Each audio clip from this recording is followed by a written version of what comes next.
ഭ്രാന്തം പിള്ളേരെ കൊണ്ട് കൂക്കി വിളിപ്പിച്ചു, കല്ലെടുത്തിട്ട് എറിഞ്ഞു. ഏത് കാലിന്?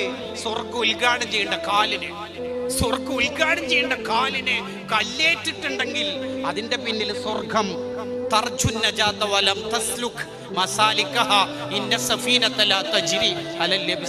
ചരൽ കല്ലിലൂടെ കപ്പലോടില്ല, കഷ്ടപ്പെടാതെ സ്വർഗം കിട്ടില്ല. ആ കാലിന് കല്ല് കൊണ്ട നേരം തളർന്നിരിക്കുന്ന ഘട്ടത്തിൽ സെയ്ദ് തങ്ങളോട് പറയേണ്ട, കുറച്ച് വെള്ളം എടുത്തു വരുവനെ. വെള്ളം എടുക്കാൻ വേണ്ടി സഖഫി ഗോത്രക്കാരെ അടുത്തൊക്കെ പോയപ്പോൾ അവർ കൊടുത്തില്ല. കാലിപ്പാത്രമായിട്ട് വരുമ്പോൾ തങ്ങൾ വിചാരിച്ചതിൽ വെള്ളമുണ്ട്. വേമാ മോനെ, അവിടെ ഇരുന്ന് കരഞ്ഞുപോയി. ഞാൻ ഇപ്പൊ തങ്ങളോട് പറയേണ്ടത്.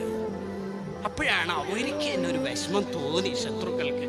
അദ്ദാസ് എന്ന ക്രിസ്ത്യൻ ചെക്കനൊക്കെ കുറച്ച് മുന്തിരി കൊടുത്തയച്ചിട്ട് കൊടുത്തയച്ചു. എൻ്റെ പേരെന്താ മോനെ? അദ്ദാസ്. നാട് നീനവ. നീനവ അതെൻ്റെ യൂനുസ് എന്ന സഹോദരൻ്റെ നാടാണല്ലോ. അപ്പോൾ അയാൾ, നിങ്ങൾക്ക് എങ്ങനെ യൂനുസ്? അവർ നബിയല്ലേ, ഞാനും നബിയാണ്, നമ്മൾ രണ്ടാളും നബിമാരാണ്, സഹോദര്യ ബന്ധമുണ്ട്. തങ്ങൾക്ക് മനസ്സിലായി ഇയാൾ നമുക്ക് പിടിക്കാൻ പറ്റിയ ആളാണ്. തളർന്നിരിക്കുന്ന ഘട്ടം, രക്തൊലിച്ച ഘട്ടത്തിൽ ഒരു മെമ്പർഷിപ്പ് അധികം കിട്ടണമെന്ന് ചിന്തിച്ച പ്രസ്ഥാന നായകൻ മുന്തിരി പിടിച്ചിട്ട് ഉറക്കെ ചൊല്ലി ബിസ്മില്ലാഹിർ റഹ്മാനിർ റഹീം. ആ സൂത്രം കുറിക്കൊണ്ടു ആ പദ്ധതി. അയാൾ ചോദിച്ചു, ബിസ്മി എന്താണത്? അള്ളാഹുവിൻ്റെ പേര്. ആരാണ് അള്ളാഹു? അൽ വാഹിദ് അൽ ഖഹാർ സമദ്. അള്ളാഹിൻ്റെ വിശേഷണം പറഞ്ഞു. ഇസ്ലാമിക് വന്നു, മെമ്പർഷിപ്പ് അപ്ലോഡഡ്. ഇതിനാണ് പ്രസ്ഥാനം.